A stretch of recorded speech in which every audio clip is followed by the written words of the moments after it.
SSC के chairman Asim Khurana एक बार फिर से विवादों में हैं। एसएससी के इस चेयरमैन को लेकर आज युवा हल्ला बोल की ये प्रेस कॉन्फ्रेंस रखी गई थी और इसमें ये बात सबसे ज़्यादा जो देखने को मिली वो ये थी कि पीएम नरेंद्र मोदी का क्या रुझान है खुराना की जो अपॉइंटमेंट है उसको लेकर। मेरे साथ हैं अनुपम जी। अनुपम जी, क्या कहना चाहेंगे आज जो आपने ये प्रेस कॉन्फ्रेंस की है, क्या मकसद है आपका ये प्रेस कॉन्फ्रेंस करने का और क्या क्या चीज़ें आपने इसमें वाज़ेह की? देखिए, आज देश में दो महत्वपूर्ण बातें हैं जिसको लेकर बहुत चर्चा है और पूरा देश बहुत चिंतित है। उसमें एक अहम हिस्सा है, वो है देश में व्याप्त बेरोज़गारी का। हमें पता है कि 45 साल का रिकॉर्ड जो है बेरोज़गारी दर तोड़ चुकी है और लेबर फोर्स किस तरह से श्रिंक हो रहा है। और जो दूसरा गंभीर मसला है देश में जिसको लेकर हम सब बहुत परेशान हैं, चिंतित है, वो है संस्थानों पे जिस तरह से अटैक हुए हैं, जिस तरह से आक्रमण हुआ है इस मोदी राज में। ये जो एसएससी का मामला है, ये इन दोनों सरकार की इन दोनों नीतियों का एक बहुत ही मज़ेदार उदाहरण है। एसएससी भारत की सबसे बड़ी रिक्रूटिंग एजेंसी है सरकारी नौकरियों के लिए। सालाना 2 करोड़ के लगभग यूथ हैं जो एसएससी की अलग अलग परीक्षाओं के माध्यम से अपना भविष्य बनाने की कोशिश करते हैं। एक तो इतने बड़े रिक्रूटमेंट एजेंसी में जब पिछले साल आपको याद होगा कि एसएससी स्कैम के खिलाफ देश भर में प्रदर्शन हुए, ज़ोरदार प्रदर्शन हुए, और उस पूरे प्रदर्शन के दौरान जो छात्रों का गुस्सा था, आक्रोश था, उसके सेंटर में थे एसएससी चेयरमैन आसिम खुराना। सारा गुस्सा उनके ऊपर था। ऐसे में मांग हुई थी कि खुराना को तुरंत पद से बर्खास्त किया जाए। सरकार ने ऐसा कुछ नहीं किया। फिर 12 मई 2018 को खुराना खुद रिटायर होने वाले थे, लेकिन पूरा देश हैरत में आ गया जब ये पता चला हमें कि वो खुराना जो टेंटेड है, जिसके कार्यकाल में एसएससी में इतना बड़ा घोटाला हुआ है, उसको हटाना दूर की बात है, वो जब रिटायर हो रहा था तो उसको रोक के एक्सटेंशन दे दिया गया। इसको लेकर भी देश भर में बहुत फिर बवाल हुए, बहुत गुस्सा हुआ छात्रों में, युवाओं में एसएससी के। अब जाकर हमें पता चला है, देखिए, ये शक और ये शंका तो हमको पहले से ही थी कि जो गुजरात कैडर के अधिकारी हैं खुराना जी, इनको बचाने के पीछे और इनको पद पे बनाए रखने के पीछे मंशा कुछ और है। मंशा है भ्रष्टाचारियों को बचाने की। और किस तरह से जो जांच चल रही है सीबीआई की, और क्योंकि हम सुप्रीम कोर्ट में भी जा चुके हैं, तो किस तरह से ये पूरे भ्रष्टाचार का जो मसला है, युवाओं के भविष्य से खेलने का जो मसला है, ये बाहर ना आए और सरकार पे छींटे ना पड़े और मोदी जी पे छींटे ना पड़े, सिर्फ इसके लिए एक्सटेंड किया जा रहा है। ये शंका हमें पहले से थी। आज की प्रेस वार्ता में जो हमने कागज़ पेश किए हैं, जो प्रस्तुत किए हैं, उससे ये शक यकीन में बदल गया है कि दरअसल ये पूरी तरह से प्रधानमंत्री नरेंद्र मोदी के इशारे पर गैर कानूनी ढंग से संविधान के प्रावधानों का उल्लंघन करते हुए खुराना को एक्सटेंशन दिया गया। पहली बात, वो 12 मई को रिटायर हो चुके थे। एक बार जब रिटायरमेंट हो जाए, किसी की सर्विस डिसकंटिन्यू हो जाए, उसके बाद एक्सटेंशन नहीं दिया जाता है। एक्सटेंशन सर्विंग ऑफिसर को दिया जाता है। वो रिटायर हो चुके तो उसके बाद एक्सटेंशन दिया गया 14 मई को।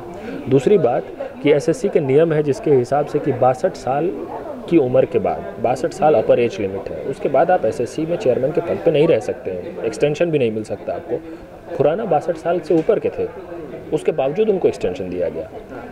और जब एक्सटेंशन दिया गया, उस दिन मोदी जी को, और जो अपॉइंटमेंट्स कमेटी है जिसको मोदी जी लीड करते हैं, उस कमेटी को बहुत अच्छे से पता था कि ये गैर कानूनी काम हो रहा है। इसका सबूत ये है कि उसी दिन एक और चिट्ठी जारी की गई जिसके माध्यम से कहा गया कि जो एसएससी के रूल्स हैं चेयरमैन को नियुक्त करने के, उन रूल्स में संशोधन किया जाए, अमेंडमेंट किया जाए। जब अमेंडमेंट करने की कोशिश हुई तो क्योंकि ये नियम है कि अमेंडमेंट करने के लिए आपको यूपीएससी से कंसल्ट करना पड़ेगा, तो यूपीएससी के अधिकारियों ने कहा कि ये तो गलत है।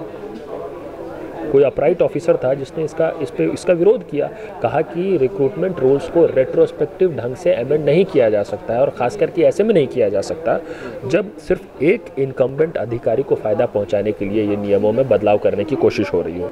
तो जब यूपीएससी ने विरोध किया तो फिर मामला भेजा गया ministry of law and justice में। Ministry of law and justice के अधिकारियों ने फिर उन्होंने भी लिख के कहा कि ये तो गलत है, ये संशोधन, ये तो हो ही नहीं सकता, ये संविधान की धारा 16, धारा 14 और धारा 39 के प्रावधानों का उल्लंघन है। ये क्लियरली लिख के कहा ऑफिसर्स ने। उसके बाद दोबारा गया ministry of law and justice के अधिकारियों के पास, दोबारा भेजा गया, तीसरी बार भेजा गया। हर बार कमेंट करके लिख कर जो ministry of law and justice के अधिकारी थे, डिपार्टमेंट ऑफ लीगल अफेयर्स के, उन्होंने बार बार कहा कि ये तो बिल्कुल असंवैधानिक है, ये आप कर ही नहीं सकते हैं, कैसे कर सकते हैं, हमसे कैसे इस पर आप हस्ताक्षर करवा सकते हैं। तो मेरा कहना ये है कि ऐसी क्या रुचि थी प्रधानमंत्री की, ऐसा क्या इंटरेस्ट है प्रधानमंत्री नरेंद्र मोदी का कि एसएससी के टेंटेड चेयरमैन खुराना को हर नियम को ताक पे रखते हुए, संविधान के प्रावधानों का उल्लंघन करते हुए उनको किसी तरीके से कुर्सी पे बैठाए रखना है। खास करके ऐसे समय में जब देश भर में एसएससी में घोटाले के खिलाफ प्रदर्शन हुए, सीबीआई जांच कर रही है और सुप्रीम कोर्ट में मामला है, तो कुछ ना कुछ तो छिपाने की कोशिश हो रही है, किसी न किसी को तो बचाने की कोशिश हो रही है। अनुपम जी, मैं यही पूछना चाहता हूं कि आपने कहा कि कुछ ना कुछ तो छुपाने की कोशिश है, किसी न किसी को तो बचाने की कोशिश, क्या लगता है आपको भी तो कहीं ना कहीं लगता होगा ना कि क्या कोई बड़ी वजह है इसके पीछे? देखिए, ये चुनाव का साल आने वाला था जब ये 2018 में जब प्रदर्शन हुए एसएससी के खिलाफ। कोई भी इलेक्टेड गवर्नमेंट इतनी परवाह तो करती है ना कि उसके ऊपर एंटी यूथ का ठप्पा ना लगे।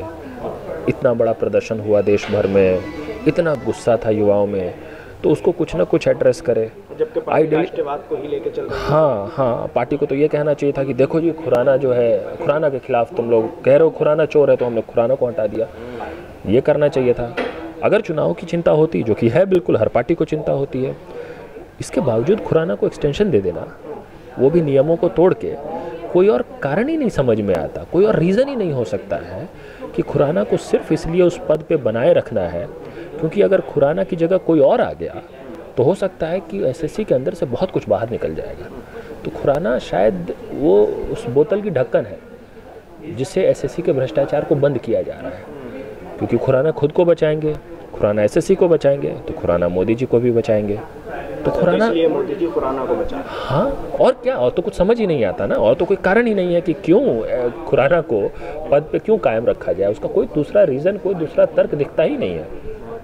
तो एकमात्र रीज़न ही यही है। अच्छा, अब भारतीय जनता पार्टी के पास और कोई अपने देश का मुद्दा नज़र नहीं आ रहा है क्या, जो बीजेपी इस वक्त पाकिस्तान के मुद्दों पर बात करने पे तुली है, नया हिंदुस्तान बनाने पे तुल रहे हैं? देखिए, नया हिंदुस्तान तो ये 2014 में ही बनाने की बात कह रहे थे, और लेकिन जब इन्होंने नया हिंदुस्तान को नोटबंदी से ख़राब कर दिया, इन्होंने नया हिंदुस्तान को संस्थानों पे हमले करके ख़राब कर दिए, इन्होंने नया हिंदुस्तान को अपनी गलत नीतियों से, इकोनॉमिक पॉलिसीज़ से गरीबों को, वंचितों को, बेरोज़गारों को, महिलाओं को, किसानों को जब उनका अधिकार छीना, तो सरकार ने कह दिया कि ये न्यू नॉर्मल है। जेटली जी की भाषा में, this is the new normal. तो नया हिंदुस्तान तो वो बना चुके हैं। हमारा हिंदुस्तान तो बड़ा सुंदर रहा है, जिस पर बड़ा, हिंदुस्तान पुराना हो गया था क्या अनुपम जी? नहीं, हिंदुस्तान इन्होंने जो नया हिंदुस्तान बनाया है, ये हिंदुस्तान वो नहीं है। ये भारत की आत्मा को ये बदलने की कोशिश कर रहे हैं, भारत के संविधान को तोड़ने की कोशिश कर रहे हैं, कमज़ोर करने की कोशिश कर रहे हैं, लोकतंत्र को कमज़ोर करने की कोशिश कर रहे हैं। इनके लिए नया हिंदुस्तान जो है वो है इनके लिए जिसमें युवाओं को रोज़गार न मिले। यानी ये 5 साल में नया हिंदुस्तान दिखा है? हाँ, ये इनका नया हिंदुस्तान तो बन ही गया ना। मैं कहाँ कह रहा हूँ नया हिंदुस्तान नहीं बनाया है, नया तो बनाया ही इन्होंने ना। वरना 70 साल से ये हिंदुस्तान ऐसा नहीं था। इस 70 साल से ऐसी खबरें हर दिन नहीं आती थी कि किसी को कहीं भी पकड़ के किसी की लिंचिंग कर दी जाए। ये तो नहीं होता था हमारे हिंदुस्तान में। हमारे हिंदुस्तान में सड़कों पे प्रदर्शन युवा करते रहे और सत्ता में बैठे लोग कहें कि अगर बेरोज़गारी होती तो बहुत प्रदर्शन हुए होते। ये तो नहीं होता था हमारे हिंदुस्तान में। तो जो कुछ भी हो रहा है इस हिंदुस्तान में, जो भी ईडी के साथ हुआ है, जो सीबीआई के साथ हुआ है, जो आरबीआई के साथ हुआ है, जो सुप्रीम कोर्ट के साथ हुआ है, जो इलेक्शन कमीशन के साथ हुआ और जो एसएससी के साथ हो रहा है, ये तो नहीं होता था हमारे हिंदुस्तान में। तो ये सही में नया हिंदुस्तान ही तो है ये। मुझे लगता है कि क्लैरिफिकेशन शायद जितने पेपर्स हमने आज प्रेजेंट किए हैं उसके बाद बहुत कम रह जाता है क्लैरिफाई करने को भी, सिवाय इस बात के कि प्राइम मिनिस्टर ने उस पर क्या कहा था। जब ये officers ministry of law and justice के क्लियरली कह रहे हैं और रिटन ऑब्जेक्शन दे रहे हैं कि आर्टिकल 14, आर्टिकल 16 और आर्टिकल 39 इन तीनों कॉन्स्टिट्यूशनल आर्टिकल्स का वायलेशन है इस अमेंडमेंट में, इसको अगर रेट्रोस्पेक्टिव ढंग से लागू किया जाए, क्योंकि वो लिख के कह रहे हैं कि इसका sole objective of this amendment being applied retrospectively is to benefit one individual, the incumbent officer। ये लिखा जा रहा है, ये पेपर्स जो हम आपको स्कैन कॉपी है ये आपको मेल पर भी हम दे देंगे। इतने ऑब्जेक्शन के बाद, यूपीएससी के ऑब्जेक्शन के बाद, ministry of law and justice के ऑब्जेक्शन के बाद, उसके बावजूद सब कुछ स्टीम रोल करके उस खुराना साहब को, जो सर्विस में थे ही नहीं, एक्सटेंशन तो तब होता है ना जब आप सर्विस में है तो एक्सटेंड कर दिया गया, आपका सर्विस डिसकंटिन्यू हो चुका है, you have crossed the upper age limit, उसके बाद अमेंडमेंट किया जा रहा है, ऑफिसर्स के सुझावों को दरकिनार किया जा रहा है, तो सीधा सवाल है कि ऐसा इंटरेस्ट क्या था आखिर। और जब समझने की हम कोशिश करते हैं तो सीबीआई जांच कर रही है। आप देखिए, मार्च के महीने में प्रदर्शन हुए, मार्च में सीबीआई जांच की घोषणा हुई, लेकिन सीबीआई की जो प्रिलिमिनरी इंक्वायरी की जो रिपोर्ट आई, जो पहली एफआईआर आई, वो आया है 22 मई को। 12 मई को रिटायर हो रहे थे खुराना साहब, 14 को। और ये जो इनिशिएट हुआ है पूरा प्रोसेस, ये कैबिनेट की अपॉइंटमेंट्स कमेटी, कैबिनेट की जो अपॉइंटमेंट कमेटी है उसमें 2 लोग हैं, श्री नरेंद्र मोदी और श्री राजनाथ सिंह। ये अपॉइंटमेंट्स कमेटी ऑफ कैबिनेट है जिसने 2 काम किए एक साथ। पहला काम, खुराना जी को सो कॉल्ड एक्सटेंशन दिया, और अगले ही दिन मतलब 15 तारीख को बैक डेट पे एक लेटर जारी किया जिसमें अमेंडमेंट का प्रोसेस इनिशिएट कर दिया। मतलब उनको उस दिन पता था कि वो गलत कर रहे हैं। अगर उनको नहीं पता होता, गलती से एक्सटेंशन दे दिया, ये नहीं पता होता कि रूल्स का वायलेशन हो रहा है, तो उनको उसी दिन उसी वक्त ये अमेंडमेंट करवाने के प्रोसेस में चलाने की ज़रूरत नहीं थी। ये पूरी, और ये देखिए आप जो ministry of law and justice का जो कमेंट है, जो सबसे स्कैथिंग कमेंट है, जो मेरे हिसाब से ज़्यादा देश के युवाओं को पता चलना चाहिए, वो ये है, उन्होंने लिख के कहा है कि it is the irregularity which is being implanted in the rule and intends to perpetuate irregularity. ये जो कैबिनेट की अपॉइंटमेंट कमेटी जो काम कर रही थी, उसको अधिकारियों ने, लॉ एंड जस्टिस डिपार्टमेंट के, उन्होंने इस बिना पे 4 बार इसका विरोध किया। बार बार घूम के उनके पास फाइल जाती थी, वो कहते थे हमने पहले भी आपको कहा है, वो फ्रेश कमेंट देते थे।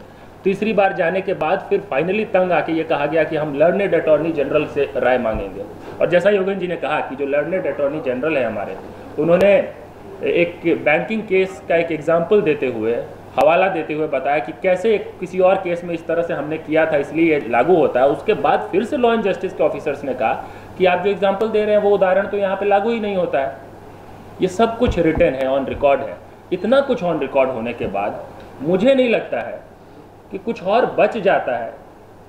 और इसमें कोई दुविधा मेरे हिसाब से नहीं ये कहने में कि गुजरात कैडर के 1983 बैच के अधिकारी श्री असीम खुराना, जो एसएससी के चेयरमैन थे, जिनको एक्सटेंशन, इतने देशव्यापी युवा छात्र प्रदर्शन के बावजूद जो टेंटेड ऑफिसर को एक्सटेंशन दिया गया, उसमें सीधे तौर पे प्रधानमंत्री का इंटरेस्ट है। वो तो कागज़ से पता चल रहा है। क्या इंटरेस्ट है, क्यों इस करप्शन को दबाना चाह रहे हैं, क्या छिपाना चाह रहे हैं और किसको बचाना चाह रहे हैं, ये जवाब तो प्रधानमंत्री को ही देना पड़ेगा। और मेरे हिसाब से एसएससी के जो करोड़ों स्टूडेंट्स हैं, आप पिछले 1 साल से अगर बात करेंगे एसएससी एस्पिरेंट से, एसएससी सीजीएल 2017 का मामला अभी तक अटका हुआ है, सब परेशान हैं। उनसे माफ़ी मांगने की ज़रूरत है प्रधानमंत्री को कि क्यों उनके कारण लाखों करोड़ों यूथ जो है, जो एसएससी के थ्रू अपना भविष्य देखते थे, 2018 की शुरुआत नहीं हुई है, अभी तक नहीं हुई है, 2017 अभी तक पेंडिंग है। तो इनके लिए प्रधानमंत्री को माफ़ी मांगने की ज़रूरत है और ये बताने की ज़रूरत है कि उनका पर्सनल इंटरेस्ट क्या है एसएससी के करप्शन में। धन्यवाद।